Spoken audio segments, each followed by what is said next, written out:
your life can't be falling apart either. Like, you can't be giving me all this advice when I see how messy your relationships are. Like, don't you dare come to me and tell me what to do. What happens when a media personality and a sex therapist grab a mic?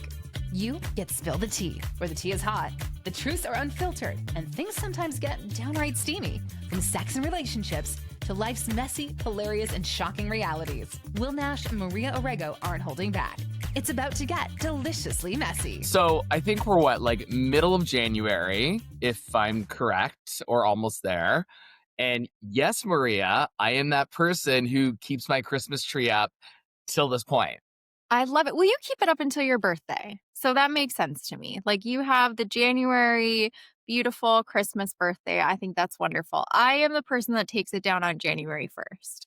I know, you know what? Like, there are people who are like that, and they're fine. No offense to anybody, but I feel like I like it up longer. Now, I will say I love Christmas. I'm a Christmas boy, but the thing is, for whatever reason, like I had put up some other stuff in my apartment, or I was listening to Christmas music like right after Halloween, but it was like I had a really hard time getting my tree up this year. I don't know why, but I just did.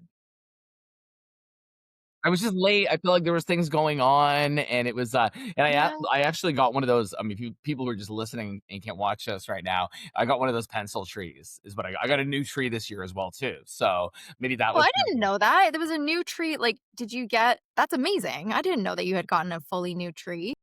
yeah. I got a new tree, and some of the last one I had for like over a decade, and that was like, I mean, obviously that was kinda like, when I first moved out, like, as an adult, like, I'm well beyond the years of living at home, but I for years and years, I never really had a tree.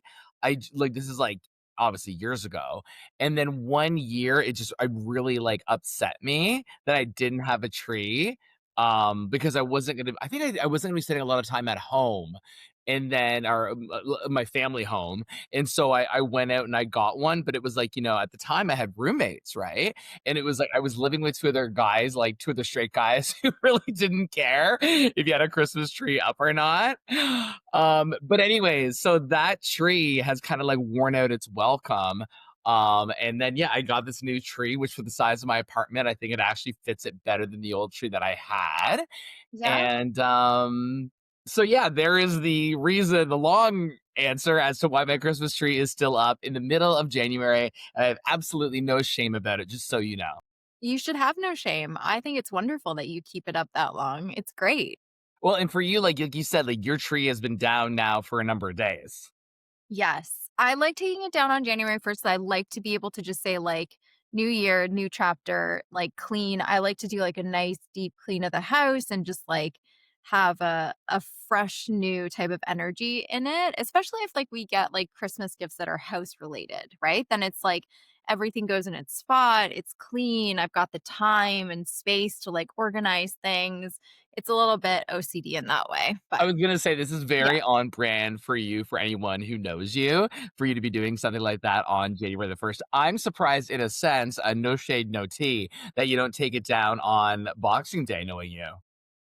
I don't have time on Boxing Day. I'm kind of glad that you don't have time because I get upset when I find people take their tree down that early because I'm like, there's still I don't know, like people are still doing holiday things that week in my mind, right? But Yes. also little obsessed with the holiday season. Again, realizing we're now almost 2 weeks. We're done. We're But done I with mean, the holiday I'm season. still carrying it on. So listen, I think that most of us have been in a situation before Mhm. where your close friend starts to date somebody, Yeah. and it's the whole conversation that comes up of, this guy, this girl is giving me the ick. I love my friend. They seem happy, but Mhm. whether it's a situation of like maybe you're out at a friend's dinner and they just, aren't able to get the conversation going, which is fine. Like introverts, like, we love you too, right?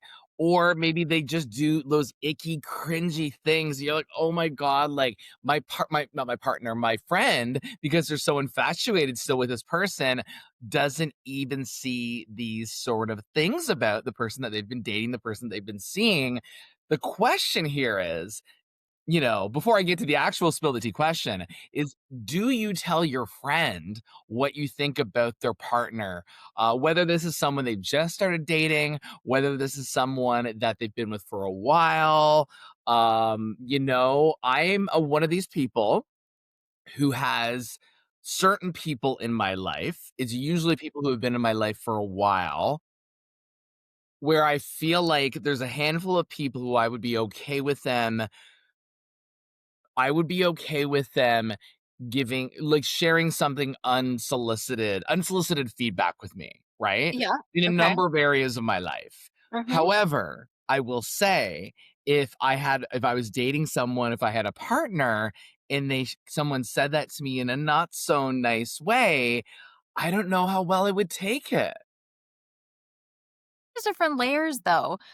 I think that there's if your friend just started dating someone and you go out for drinks to meet them for the first time and they're not really your cup of tea, I think you have to ask yourself, are they going to be with this person long term? Because is it worth the like uncomfortable conversation of this person sucks if it's going to Love it. This cause person sucks. yeah, like, if it's gonna cause issues, like if it's a first date or something and your friend comes and is like, "Hey, can you tell me like if you see any red flags?" Yeah, of course you can share that. But if they're just like starting to date, they're still exploring it, you can still wait until like to see if it just ends naturally without it. Um, but okay, let me turn this question a little bit upside down for you though. If your friend was about to marry someone that you didn't think was the right fit, would you tell them? Okay, so it really depends on what the not right fit looks like. Like, is this just like cringy personality things, or is this like deal breakers in terms of like, ooh, like they're gonna marry this person? Even if we only get together every so often, I don't know how I'll be able to like be in a room with them, or like, what can you like expand on that a little bit? I think like that we all have friends that are with partners, married or not, that we don't love, right? Like I think we all Yeah, do. Or that is I'm just that is very true. I can think of a right. couple of them right now. Yeah, like, we all have that where it's like, I really love him or her, but their partner, like, if they decide not to come because they have a cold, it's okay, like, they won't be missed, right? Or, like, I think we all have that, which is sad but true. But there's nothing wrong with, like, their relationship, right? Like, they love each other, they're good, they seem compatible, no judgment. But then there's the other relationships where it's like, that person is not right for you. Like, there's no compatibility or they treat you badly or you can tell that you're not actually in love with them, you're getting married to either like you're settling or something like that's the one where would you tell I the thi person like don't do it? think that if thought that the person was causing some form of harm to my friend, whether that was a form of abuse that I knew was happening, any like definition of abuse, or Mhm. if it was someone who had maybe, you know, turned or how do I say this? Like, I thought that them together was more toxic than I had ever seen my Yeah. friend be, and it was affecting me. Because there's one thing if he or she is in a toxic relationship with someone, but if it's kind of affecting our relationship, my relationship with my friend, Yeah. then that I think would be a real problem for me.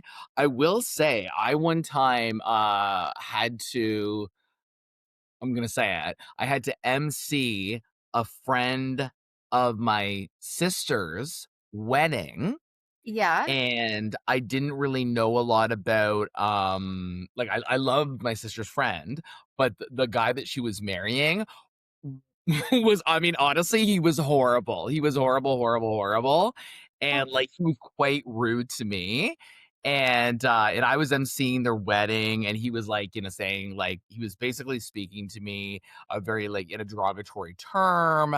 He was being an asshole, and I was asking for some information from him ahead of me emceeing for them because I had very little information. And I was this close, like this close to basically telling him to fuck off and leave.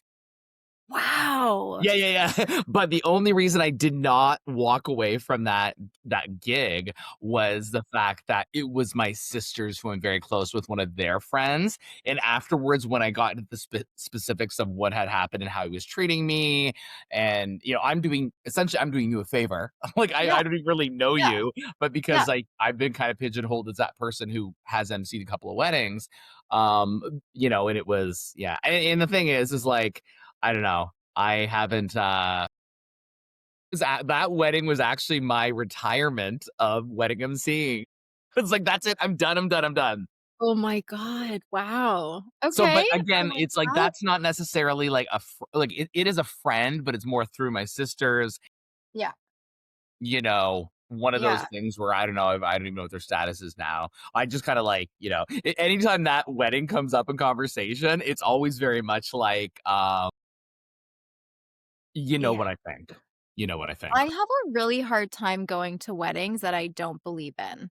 Like, I really struggle with that, and I struggle with, like, being able to attend, and obviously being like, a couples therapist does not help, right? Because like, No, it no, because you're as you would say, you were therapizing everybody in the room, you can, right? like, see through it, Yeah. right? So you can see through the relationship, which is really sad, but there have been times where I've had to, like, very much, like, think through whether or not I felt like I could go and support this in, like, a genuine good way. Um, I have told a friend, though, not to get married. I did yeah, I Real took the no, risk. unsolicited? Yes and no. No, no, no, he knows me well. He knows he told me about the engagement and that he was gonna go through with it, and I asked him, I was like, "Do you want my" we've been friends for a very long time. So like the relationship is very vulnerable and transparent. And I said, "Do you want my honest opinion or do you want me to lie and be happy for you?" And he said, "I want you to be honest, and that's why I'm Okay, he telling asked you." for it. Yeah, and so we went for lunch and I told him what I thought and I said, "If you still go through with it, I will support you, but if it ever breaks down, which it will, I will be here to help you pick up the pieces." And that's what I told him. And I asked him, like, "Do you still want me to go to the wedding knowing that I fully disagree with you doing this?" And he said yes. So I did. Okay, so Art, is he still married, and what were some of the red flags for you? Uh, I will say he's quote unquote still married. He's Le cheating. No, read through that, no. The red flags for me was incompatibility, and I could also see that he wasn't happy, like, right? Like, when your friends aren't happy. Like, you can be convinced of, like, being in a relationship, and I mean, you see it even in relationships that started off really well, and then they start going downhill. Many conversations were had, and many times, I mean, you talk with your friends, right? Like, you confide in them, you tell them things, and again, I know I've said this many times in our podcast, it's not easy being friends with a therapist. Like, you can't just Yeah. come over and have tea and tell me everything that's wrong in your relationship and not have me think, like, do you want me to just pretend to be like 14-year-old, like giggly self? Or do you want my professional opinion here? Right? Well, It's it's a tough hard too thing to though, do. right? Because people often want to, and I even say this not being a therapist, just being someone who has a lot of close friends, will want to either vent or they will want to, say this is what's going on in my relationship, or not even my relationship. This is what's going on in my life that's frustrating me, whether it's another friend, whether it's a job, whether it's, something personal they're going through, whatever it is. And that's one thing that, like, is funny is, like, I find because I have had people say that I can be brutally honest to them, and a lot of people don't necessarily want that. They just want the space and the place to vent.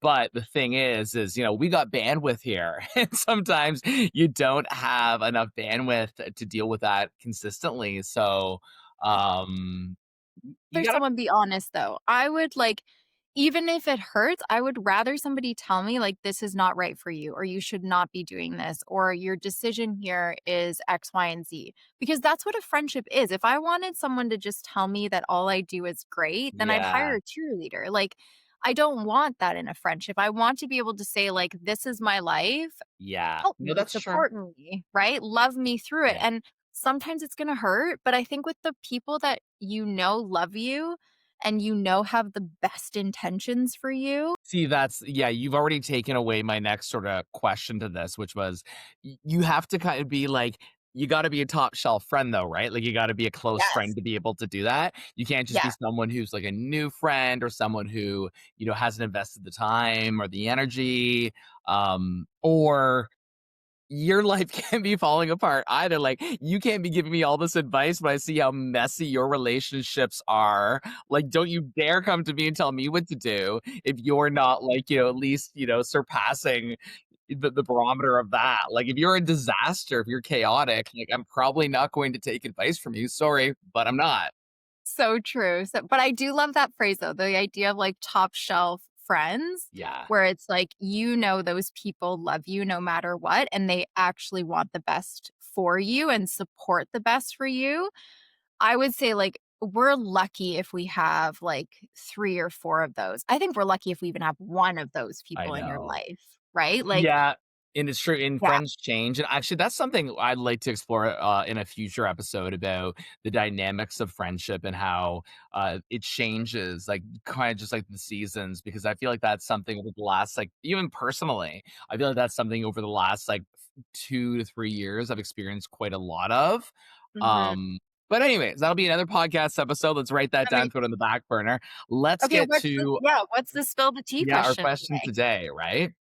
Hey, Will Maria, my best friend absolutely cannot stand my partner. They've called them rude, selfish, even toxic. And now I'm stuck in the middle. I do love my partner, but I also don't want to lose my best friend in the world either.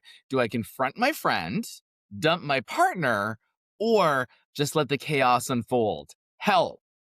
So this is interesting because I reading that question I'm trying to figure out where the like, it wasn't like, "Hi, my best friend doesn't like my partner," and then, like, I got, like, a whole song and dance about how amazing your partner was. It was like, the options are there to you're saying, "Should I dump my partner over what my best friend is saying, or should I confront my friend?" Or maybe this is someone who's also just insecure and maybe doesn't have the most self-awareness and confidence so maybe maybe both relationships are really good. They just don't know where to Yeah. start. I think in this situation, I think you really have to examine all things in the picture here, right? Yeah, yeah. Yeah, they Best need, like, friend and partner, to best arguably two of the closest relationships in your life, right? yes. You And know what? So when this stuff comes up for me, I always think, like, I think you have to examine first where your friend is coming from. So again, that idea of, like, are they a top shelf friend? Are they living a chaotic life? Are they also seeing you so I let me get personal for a second in, like, the example that I'm gonna give. When I met my current partner, I went through, like, a healing process, and I changed a lot, and, like, in a probably, like, in an extreme way. But people around me that called themselves friends started feeling really uncomfortable about my changes. They started feeling uncomfortable with the fact that I was no longer, let's say, broken, right? And so they saw those changes and they saw that healing and then they distanced themselves. And then a lot of them said like, "Oh, it's your partner." And it's like and now like I never questioned it because I knew that what I was doing was really healthy for me and for my life and my relationship. But I did have people that started getting really uncomfortable with the changes that I was going through and blamed it on my relationship. Does that make so, sense? So, like, I do like, wonder, like, sometimes you have to ask yourself, like, the people that are judging the relationship, are they actually just scared that they're gonna lose you or that you're gonna choose your partner or that you're changing in good ways that don't make them feel very good about themselves? I mean, that's a valid point.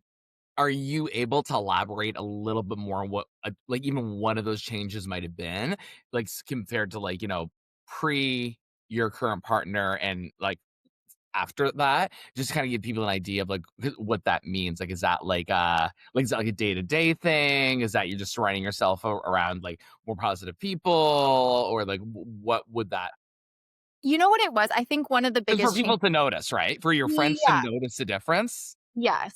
I think I actually, and because obviously because of what I do, and I know, like, you know me in the sense of like we talked about, I'm a fixer, I like helping people, I care about people. I've always had like a like caregiving personality. My current partner was able to help me realize that sometimes that was not healthy. And so I was able to become a little bit more selfish and I was able to become more independent from that. And I distanced myself. I wasn't as accessible to everybody, and I that you know what? caused I completely issues. understand You know that what I because I mean? know there are times when I've been kinda very Yeah. accessible to a lot of people, right? And I think Yes. that sometimes that can take its wear and tear on you. So it's like you're doing something in your life that's better and healthier for yourself. But those who need you, those who depended on Maria, maybe you weren't always there to either pick up the phone or answer that text message immediately. Okay, that actually really helps me understand exactly what you're talking Yeah. about because I Yeah. think that in that sense, if you're demanding Maria's attention all the time and you're just not there, 5 out of 5, then they're gonna look at that as like, "Oh, like, maybe this guy is kind of unhealthy for you," right? So that no, that's a very, very good point, right? You have to really examine that, and, yeah, I think that, like, things like that really make you think about the answer to this question, and it's also one of those scenarios where it's like, I don't know, like, the other thing that's concerning to me is, like, I don't actually know, respectfully, where that person like, what that person truly wants. Like, you're kind of, like, considering like, do you know what I mean? Like, I don't know, like, if I was in a relationship and one of my best friends said to me this, I'd be Yeah. like, I would like to think that, yes, I'd be valuing both of those relationships, but I think that I don't know, I just feel like I can't tell where the weight lies. You know what I mean? Yeah, no, it's true. And again, but that might be telling you something, right? If you can't choose between your partner and your best friend, which also you should never You have to shouldn't have to. choose really. You Yeah. have to choose yourself, like what is good and like valuable for me. Then I think there's an issue on both sides, right? There might be like you'd have to ask yourself the question, is it true that he's toxic, rude? And what was the other Yeah. thing that she said that her friend like Let me see here. It was sorry, rude, selfish, even toxic, right? I right. mean, yeah, the rude thing is concerning. Like if that's a thing. I mean, selfish again. It kind of just depends on how you define being selfish, right? Because I think we're all allowed to be a little selfish at times. Mhm. And then toxic, right? Being stuck in the middle. It sounds like this is we're like again. I know I said what I said, but it sounds like this is a situation of maybe like this person is hearing it from both sides, even though she's talking about the best friend, maybe her partner Yeah. is also kind of venting about the friend as well. I'm just throwing it out there.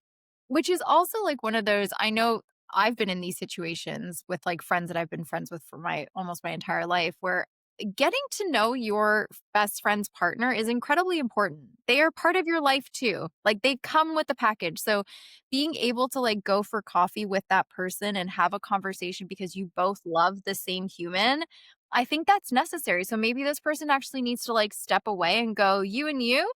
Go figure it out. You're both adults, like, figure out what's wrong with, like, the 2 of you in terms of, like, relationship, and if it is toxic, if it's abusive, obviously, you wanna get away from Mhm. it. But if it's just the fact that they don't see eye to eye and, like, they wouldn't date each other, it doesn't mean that you guys can't figure it out, right? Like, you have to make an intentional effort to get to know your partner's friends. And even if at the beginning you don't like them, you can learn to love and like them. And you can try to do things that are, I don't know, like good for I was everyone. gonna say, like, I was like, do I really have to get to know their partner if I don't like them? I guess at the end of the day, you have to respect it, right? You have to respect that Yeah. relationship, and even Yes. though like, we've even talked about this off of the podcast, right? When you're Yeah. talking about getting together with a friend who is in a relationship, and you met the friend first before you met the partner, right? And you're like, 8 times out of 10, you probably don't give a shit if the partner joins them, and sometimes you feel like you wanna have those get-togethers where the partner is not there, because again, you met them after your close connections with the friend. Yeah, I mean, I'm being a little silly, but it's like, yeah, you do have to at least respect the relationship, at least while they're in it, right? And show that partner at least the respect, and if not for the person, at least for your friend and your friendship. Yeah. I think actually you make a great differentiate, and especially for like the answer to this question. If your friend is not in danger, like Mm. actual danger, or the relationship is not to the point of what you think is toxic in like the most unhealthy, like in an unhealthy way, then just make the effort to get to know the person. And I agree with you. You don't have to like them, but you do need to respect the fact that your friend is with this person and just help and support them through it, whatever that looks like. But I think you do point out, you can still point out the negatives. Like you can still Mhm. point out, like, this isn't working, or you're not compatible, or I don't like the way he treats you. But there has to be a level of respect also of getting to know the other person. And In that's the end, hard. it's I'm not a saint for that. Like I'm not great at finding that. Like, well, and also but the other it thing is too is effort. like, if you're constantly voicing your distaste for your friend, your best friend's partner, that's gonna have a wear and tear on your relationship with your best friend, and in the end, sorry, you might not win the race. Your friend's partner, especially if it's like a long-term relationship, is probably going to take priority unless, again, have to say it's an unhealthy or abusive situation, right? So you do have to it is a dance. And if like, if you're calling it eye rolls to the back of your head, like, that's not an emergency situation, that's just you not liking them. If it's something where it's, toxic or abusive or something Yeah. you're putting your friend in danger, then, I mean, yeah, that's obviously something to bring up, but I think that you have to have, some patience for things as well. But let's flip it though, because I know there's also relationships where like you're dating someone and you can't stand their friends, right? Like you're in a relationship, you meet this person, they're wonderful, things are going really well. Most of us don't meet the friends until a little bit later, Yeah. right? I mean, unless you know the person from your past and like you have mutual friends, but if you're just meeting them, you meet them a bit later and then all of a sudden you meet their friends and you're like, "Oh my god." Yeah, yeah, yeah, yeah, oh my god, Now what did I we're get myself into? I'm stuck with these guys, right? Neat. Yeah, and that happens too, and then the unfortunate part is, again, like, I have a lot of clients that come in and they're like, "She continuously tells me that my friends suck," or, "He continuously tells me that my friends are, like, too gossipy or too mean," or whatever, and it's like, well, that also tears down a relationship, which again goes back to respecting and getting to know these people, making the effort. It's interesting, right? Because you think sometimes if you're not thinking about say you're like me and you're single, right? And you're like, okay, like trying to think about dating, getting into a relationship or whatnot. Initially, I don't know, you're not necessarily always thinking about everything that comes with it. You're thinking about meeting that person, right? And you're thinking about what that connection is going to be like and that attraction is going to be like. And, hopefully you have something in common, right? Everything doesn't have to be in common, but hopefully you have something in common. And then you're like, oh, wait, because you do kind of date the friends and you do kind of date the family. And it's like for everything to work well, not all of the time, but like most of the time, because you don't every time you do something with your partner, with other people, you don't want to be completely miserable, but there is that level of respect in that boundary that you shouldn't Yeah. cross. But there's always that partner in, like, a group dynamic that doesn't show up to anything because you know they don't like you. Do you know what I mean? Like, when you Yeah, have, no, like, a that's group of true. friends and this, like, person's either new or, like, they've been dating for a while or they're married, whatever, and then you have, like, dinners or get-togethers, and then somehow this person's always sick or, like I Always know, it's like, I mean, how many times can you catch a cough? It's like June 1st, right? Like, it's like 30 degrees outside. Like, how can you yes, be sick all of the time? Yeah, yes. you hate us. You don't like us. We get it. Yeah. You You know, get it, fine, fine, right? And fine. you know. We didn't like you anyway, so whatever. I Oh my god. swear. Well, I don't know if we this poor, spill the tea listener. I feel like we've kind of been like playing a game of badminton back and forth here, right? I mean, the Oh thing my is, god. with these questions, well, we always want to help you out and appreciate you sending them in at the Spill the Tea Pod. We only have space for so much room. And so it's like we hope that we at least made you think with this question, right? Like that's the biggest thing here. Yeah. And put yourself, make sure in a sense, yes, respect your relationships around you, but also prioritize your own well-being as well, Mhm. because that's so important no matter whether it's your romantic relationship or your friendship. All that is so important. And try not to listen to the outside noise as much as possible. I know it's not easy. Trust me, I know it's not easy. Uh, but I mean, yeah, They're both adults, let them figure it out. exactly. You're grown, you know what I mean? Yeah, hopefully the person you're dating isn't living in their parents' basement and all will be well with that, right? No judgment if they are. Well, maybe a little bit of judgment. Anyway, this has been we better wrap this episode up before I get myself in too much trouble, right? Running around in circles. But as always, if you would like to review us, rate us 5 stars, subscribe so you don't miss a single episode of Spill the Tea. Also, I want to just kind of tease this a little bit too before we go is I think in the next couple of weeks, we're going to be celebrating our official 1 year. So if you would like to send us any messages about anything at all, maybe you've listened to one episode, maybe this is your first episode, maybe you've been listening all year, we'd love to share some of these on our little celebration party episode too. So I think I think Yeah, that's important to know because that is coming up very, very soon. that'll be fun. Awesome. Follow us at the Spill the Tea Pod, and that's the tea. And that's a wrap on this episode of Spill the Tea. Got a burning question or a scandalous scenario? Slide into our DMs. We're ready to spill it all and maybe stir things up a little. Follow us at the Spill the Tea Pod, at Will Nash on Air, and at Sex Off the Pedestal.